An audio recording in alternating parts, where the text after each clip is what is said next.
Hey, so the unofficial end of summer is here and gone.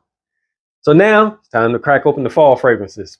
I got seven cheap fall fragrances that I'm thinking about wearing this fall coming up. Stick around, let's check them out.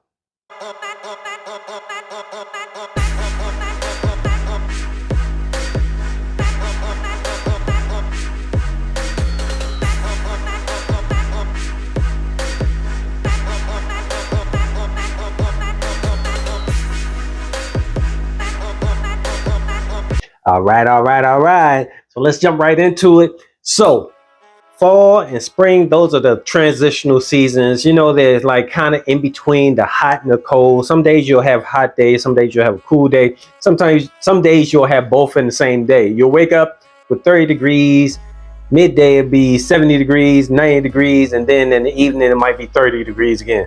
So these are some fragrances that can work with you if you're looking for something that's in between those kind of transitional seasons. It's cheap list. So starting out, number 7 is this one here. This one is Bound by Cheapie, and this one is a nice fragrance. It has that cardamom in it. So anytime you have that those nutty kind of warm kind of fragrances, it works out really good for those transitional seasons, and it could work for summer also and winter obviously.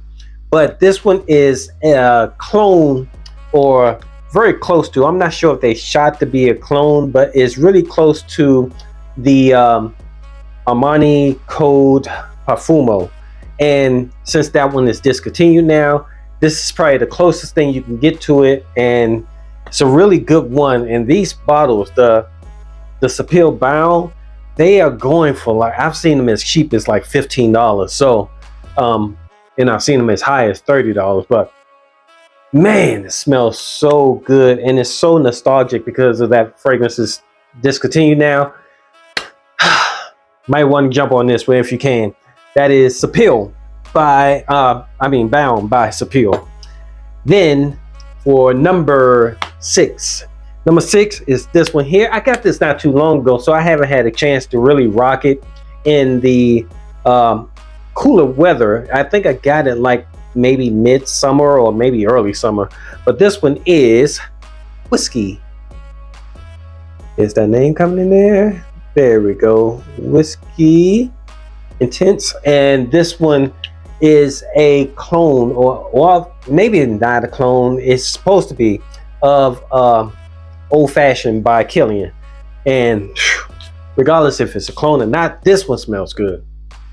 It has that barrel type of alcohol, like bourbon kind of whiskey kind of vibe to it, but in a barrel. So you still smell the wood and the wetness of the wood. Oh my goodness, this is really good. And these were actually pretty cheap too. This one was, I think, maybe like around $20. So the only thing is they're not readily available in all areas. You have to really kind of look for it. But yeah, if you get a chance, get your hands on it. Whiskey Intense. And is that name will come in there? Oh yeah, that's number 6.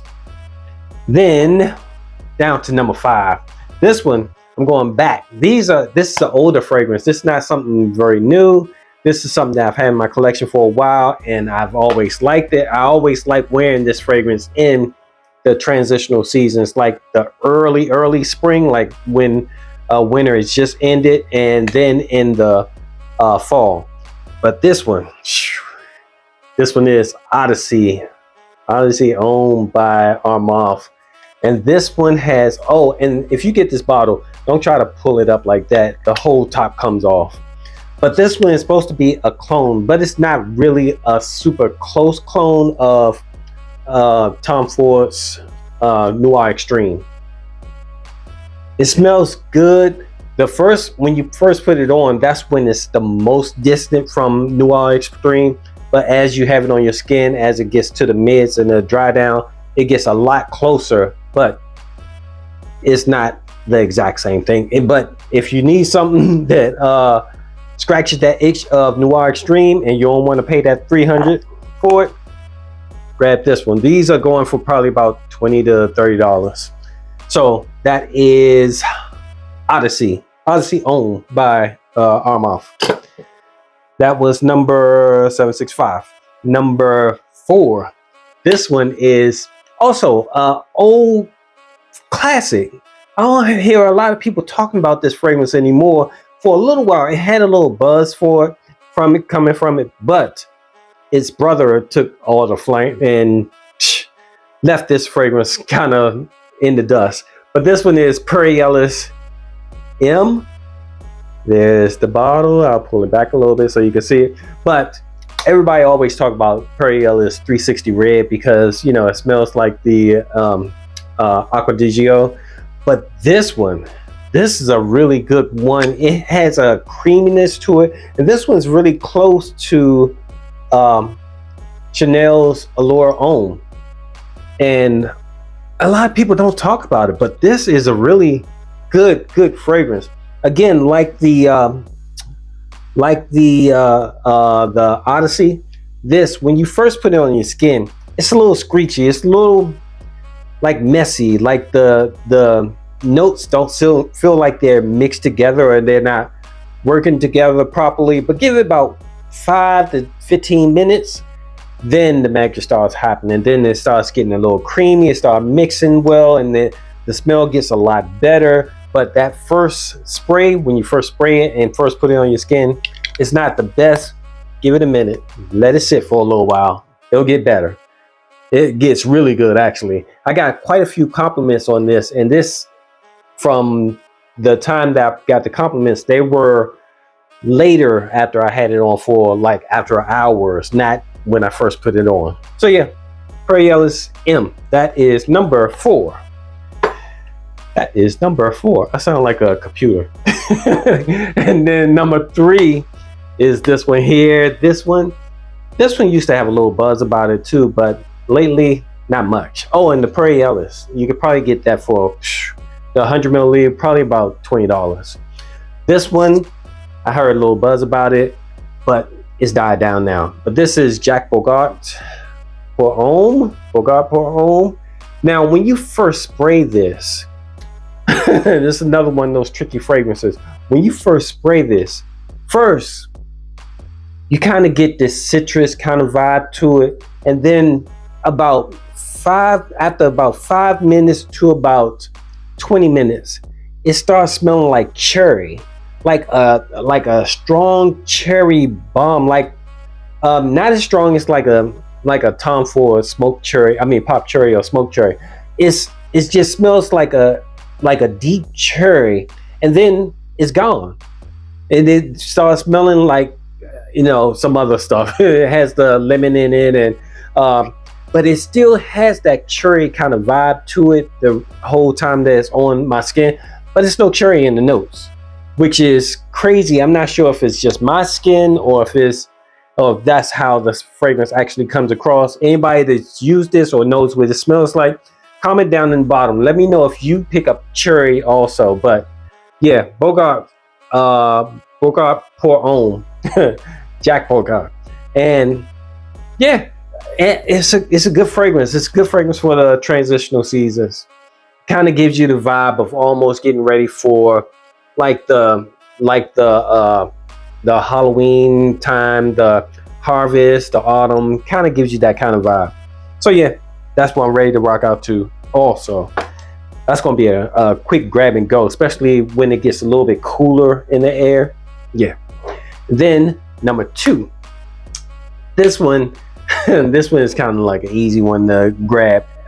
It's not anything groundbreaking or anything, but everybody knows what this is. But this is Suits, and obviously, you know, this is a clone of Tuxedo, which is, you know, Tuxedo is really an all year round fragrance, but in the fall or the transitional seasons, meaning fall or spring, the vanilla comes out and it works really.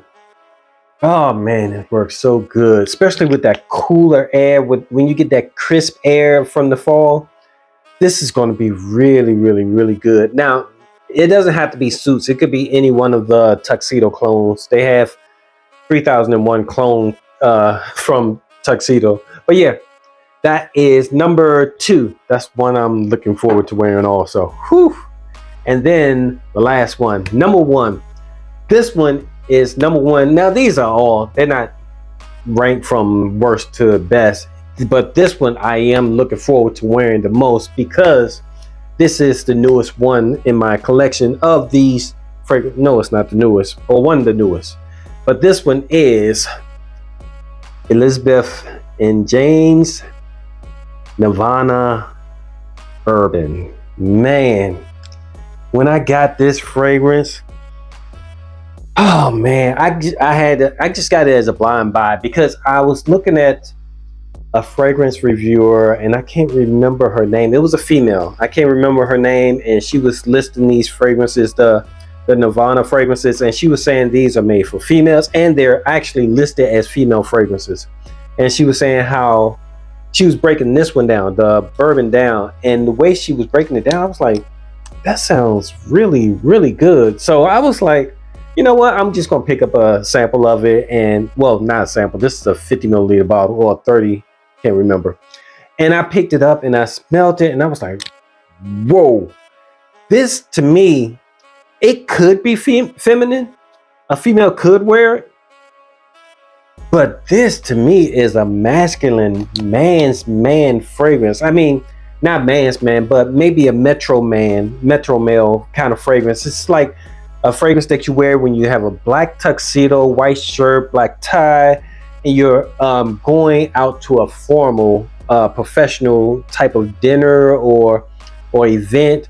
That's what this comes off to me. This smells like, man, it smells good. This is a fragrance that you can really dress it up. You could dress it down too, depending on what your swag is like. But this one, I'm really looking forward to wearing this one, like with a turtleneck or like a mock neck sweatshirt, or oh man, I'm ready to rock this one. I'm ready to put this one together. So yeah, that's number 1. Bourbon, Nirvana Bourbon by Elizabeth and James. And that's it. That's all 7 fragrances that I'm looking at wearing, at least the cheap list. Now, all of these, I don't think, none of these are over $30. At least I didn't pay for over $30. I think you can get all of them between $20 and $25, somewhere in there. So, thanks for hanging out with me. I appreciate your time. I know you could be anywhere else in the world, anywhere, but you're here with me talking about 7 fragrances of the cheap list that I'm looking forward to wearing for fall. Till next time, it's your boy Will with the Will Report. Deuces.